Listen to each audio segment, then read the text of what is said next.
Hello everyone ဒီနေ့မှာတော့ဒီ subjunctive mood နဲ့ပတ်သက်ပြီးတော့ရှင်းပြပေးသွားပါမယ်။အဲ့တော့ဒီဝါကျလေးတွေကိုအရင်ဆုံးကြည့်အောင်။နံပါတ်1မှာ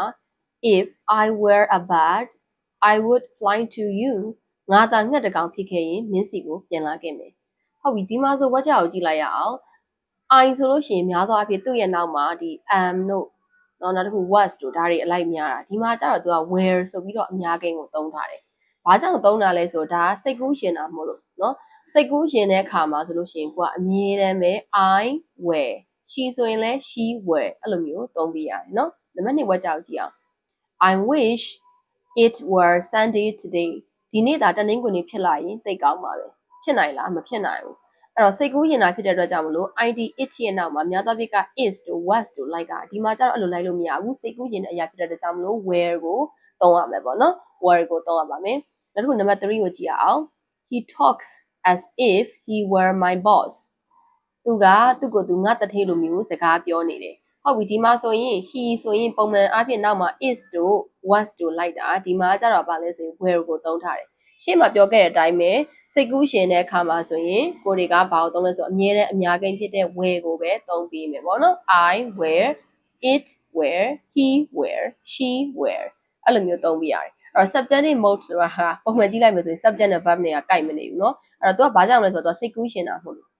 ကဲနောက်ထပ် subjunctive mode ရဲ့ဒီ mood ရဲ့အသုံးကိုဆက်ပြီးတော့ကြည့်အောင် သူကဘာလဲဆိုတော့ဒီအပြင်းထန်အကြံပေးတာတွေတောင်းဆိုတာတွေဆိုလို့ရှိရင်သုံးလို့ရတယ် example ကြည့်မယ် The doctor recommended that he eat healthy food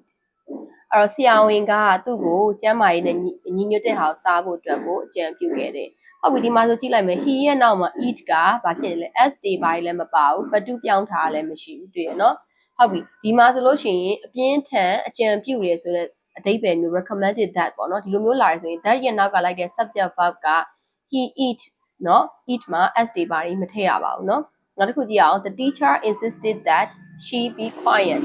ဆရာမကသူမကိုငြိမ်ငြိမ်နေဖို့အတင်းပြောခဲ့တယ်ဒီမှာဆိုလို့ရှိရင်ကြည့်အောင် she ရဲ့နောက်မှာသူ့ရဲ့မူရင်း form original base form ကိုသုံးထားရပေါ့နော် be ကိုသုံးထားတယ် she is တွေ she was တွေမသုံးရအောင်ရုပ်တရက်ကြည့်လိုက်လို့ရှိရင်ဟာဝက်ကြကြီးကမှားနေတယ် she was quiet ဖြစ်ရမလို့ဘာလို့လဲဖြစ်တယ်တကယ်ကဘာလဲဆိုရင် she be quiet ဟုတ်ပြီအဲ့ဆိုရင် subjunctive ဒီ mood မှန်သိအောင်ငါတို့ဘယ်လိုစကားလုံးတွေကိုကြည့်ပြီးတော့သုံးလို့ရမလဲအဲ့တော့ ask ပထမဆုံးတစ်ခုကတော့ ask that เนาะအဲ့ဒီရဲ့နောက်မှာ subject verb လိုက်တယ်ဆိုရင်အဲ့ဒီကလိုက်တဲ့ subject verb မှာကခုနလိုမျိုးပဲverb တွေဆိုလို့ရှိရင် s တွေမထည့်ဘူး ed တွေမထည့်ဘူး original base form ပေါ့เนาะ verb 0ဟာတွေသုံးရမယ်နောက်တစ်ခု command that demand that နောက်တစ်ခု insist that order that prefer that propose that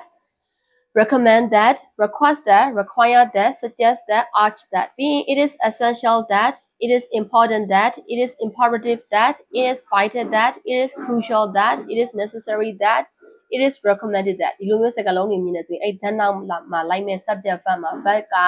အမြဲတမ်း verb 0 s တွေဘာတွေလည်းမထည့်ဘူး ed တွေလည်းမထည့်ဘူးเนาะ verb 1 verb 2မဟုတ်ဘဲနဲ့ verb 0 original form ကိုထည့်ရမှာဖြစ်ပါတယ်ဟုတ်ပြီเนาะချစ်ပြီးတင်တန်းမှာဂျပန်စာအင်္ဂလိပ်စာတရုတ်စာကွန်ပျူတာကြီးဒီအတန်းတွေကိုတင်တန်းကြည့်တဲ့စာနဲ့ဒီလုံးဝကိုအရေးချင်းပြည့်တဲ့ဆရာဆရာမတွေတင် जा ပေးတာဖြစ်လို့အနံဖို့အတွက်ဖိတ်ခေါ်လိုက်ပါတယ်เนาะ Okay ဒီဗီဒီယိုလေးကိုဒီမှာပဲရပ်လိုက်မယ်เนาะ Bye bye